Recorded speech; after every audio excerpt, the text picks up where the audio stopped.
Alright everyone, in this video we're going to be discussing life itself. And what I mean by life itself is that we're going to be discussing the entire story. So buckle in, this is going to be a 30-minute video. Get comfortable, get relaxed, meditate, and let's do this. The meaning of life starts with God. Long before there was creation, there was something we call God. And God was the heart of the world. Long before there was us, or the ground that you sit on or stand on, or air that you breathe, or animals, there was nothing at all except for God.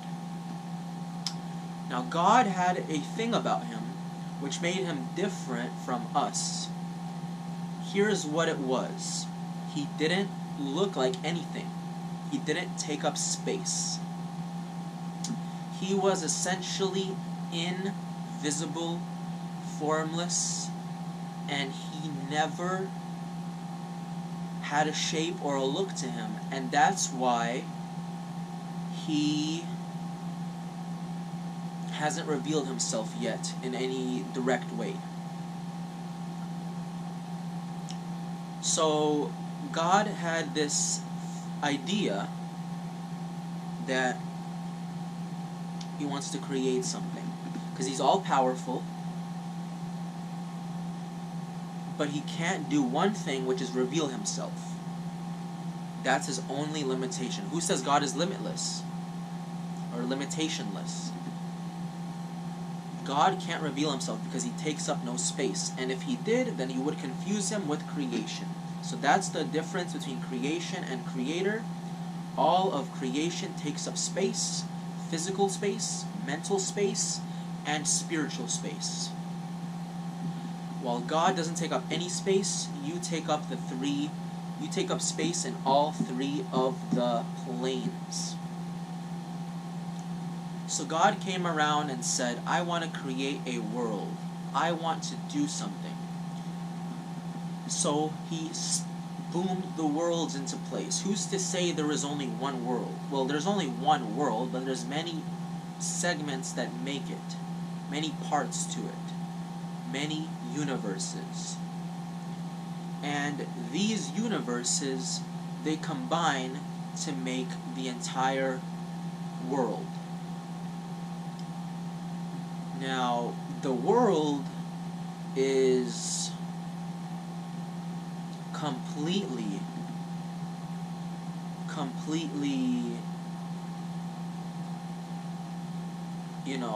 separate from God. Don't believe that the Creator is in any way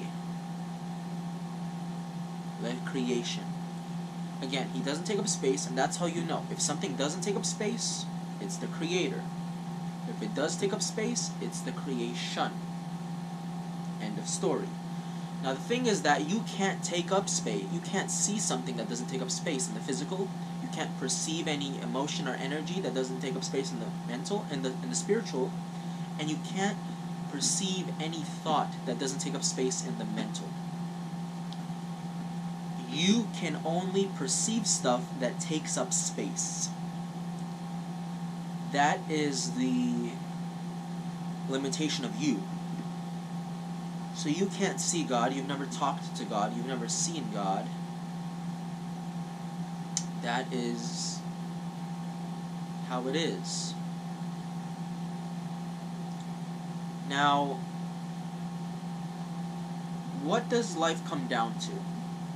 We hear people say, what is the meaning of life, or what is life about? The whole point of life is really just to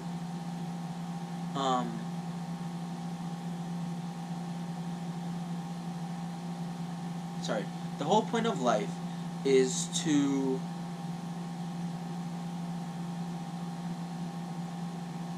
be smart enough to know that every action has a reaction. To always remember that every action has a reaction. Everything you do has an effect. From your evil actions to your good actions, everything in between, everything around it, everything has a reaction. There's physical reactions, there is spiritual reactions, and there is mental reactions.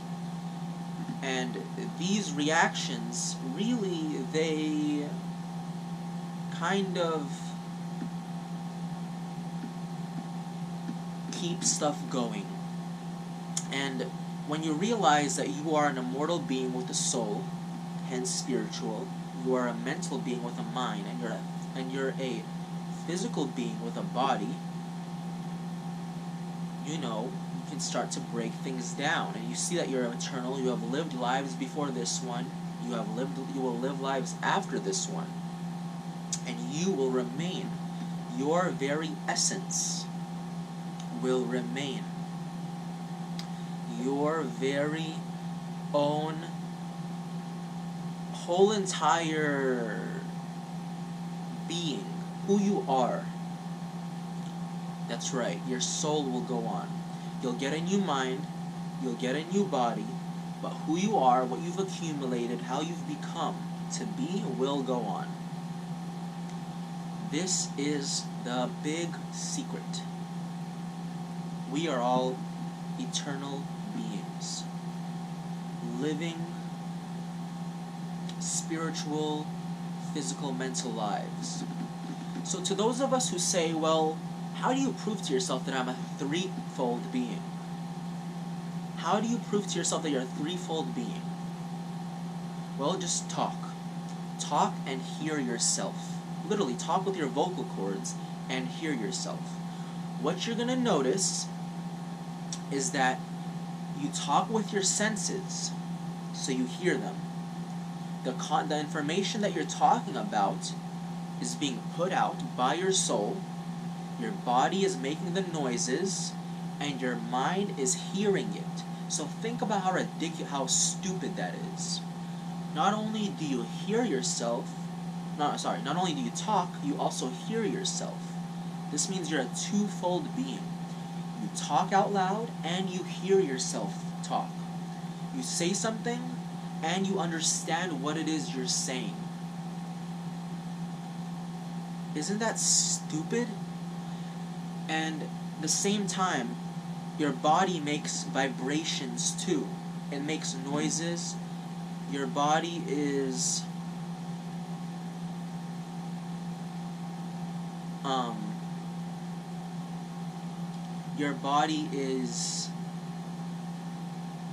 a part of you as well.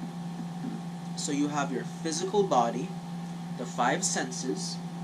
That's all that is. Just the five senses themselves. Then you have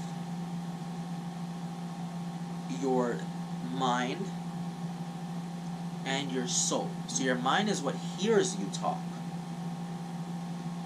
and your soul is what makes sense, is what puts out the information that you're sending, and your mind receives the information.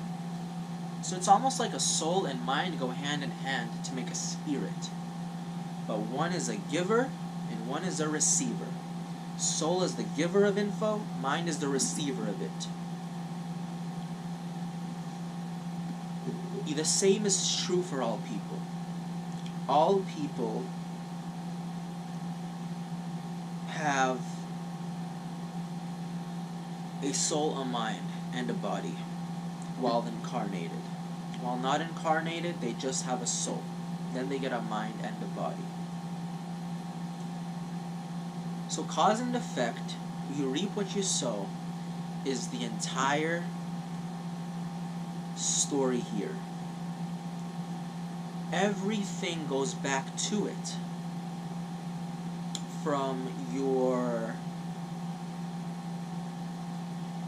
actions, to your words, to your thoughts. Everything goes back to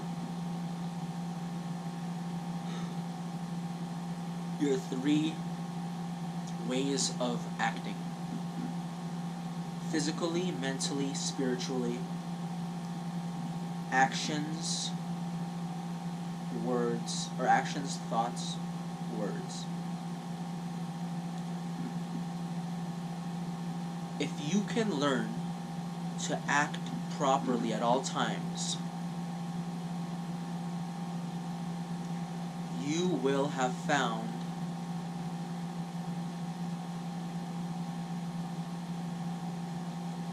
the whole message here.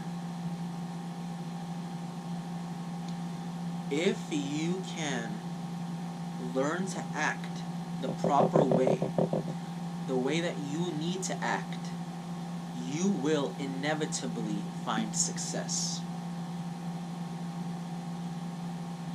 Yes, there's a lot of powers out there outside of yourself, but none of those powers is greater than your own previous cause and effect.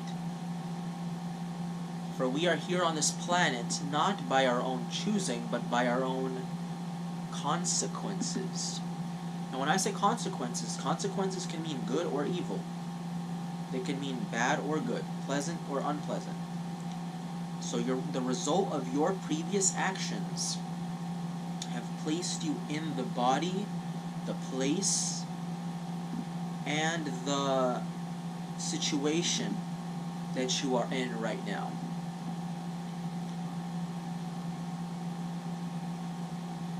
So that is really what's being asked. When people say, what is the meaning of life? All they're really asking is, how does life work? So do what's right. You will find success that way. That's all for this video. I thank you so much for watching, and I'll see you in the future.